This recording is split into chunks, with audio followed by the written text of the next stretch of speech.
Maude, Christian, Yves, bienvenue en Abitibi-Témiscamingue. Merci. C'est un plaisir d'être là. Cette semaine, vous venez nous présenter la pièce de théâtre Lettres d'amour, mais juste avant de commencer avec la base, c'est quoi l'histoire de la pièce? Christian.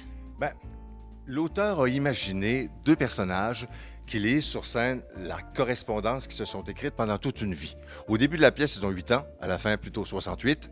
Et donc, on voit deux vies se dérouler. Et on appelle ça lettres d'amour. Et c'est vrai qu'ils s'aiment. Sauf qu'ils n'ont jamais vraiment été en couple parce qu'ils sont trop différents.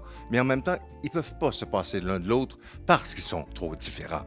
Alors, ils vont s'accompagner comme ça dans la vie. C'est donc un texte dans lequel il y a vraiment beaucoup d'humour, l'émotion qui monte de plus en plus vers la fin, mais c'est un texte vraiment très drôle aussi, qui fonctionne, je trouve, très bien et qui montre que deux personnes extrêmement différentes peuvent s'aimer profondément et avoir profondément besoin l'un de l'autre. Tu sais, il y en a un qui a l'air parfait, puis l'autre a l'air un peu fofolle, mais celui qui est parfait, si l'autre n'est plus dans sa vie, il s'effondre.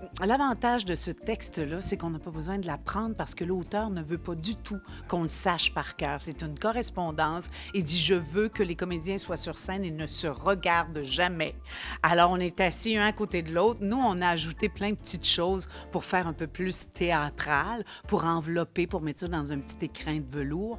Mais vraiment, l'auteur veut pas qu'on se regarde. Alors ça, c'est très drôle comme exercice et c'est très fascinant aussi. Je ne dois plus écrire de lettres personnelles en classe. Je te connais par lettres, je te connais pas en vrai. Notre amour ne tiendrait pas une semaine. Et on peut continuer à s'écrire, mon amour. Joyeux Noël, monsieur le sénateur.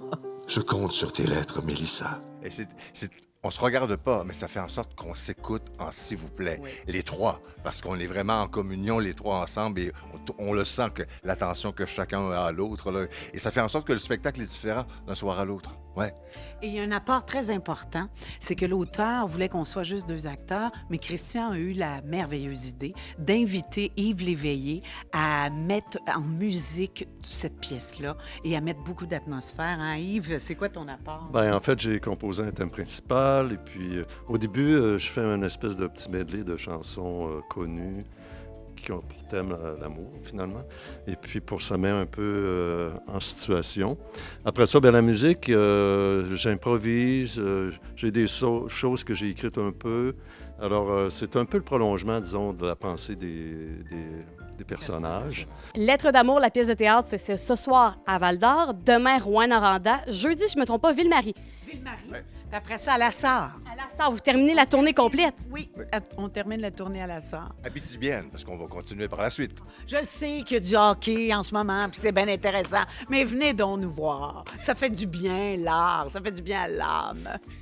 Maude, Christian, Yves, merci beaucoup, puis surtout, bienvenue en Abitibi-Témiscamingue. Merci, Merci c'est à gentil toi. à toi.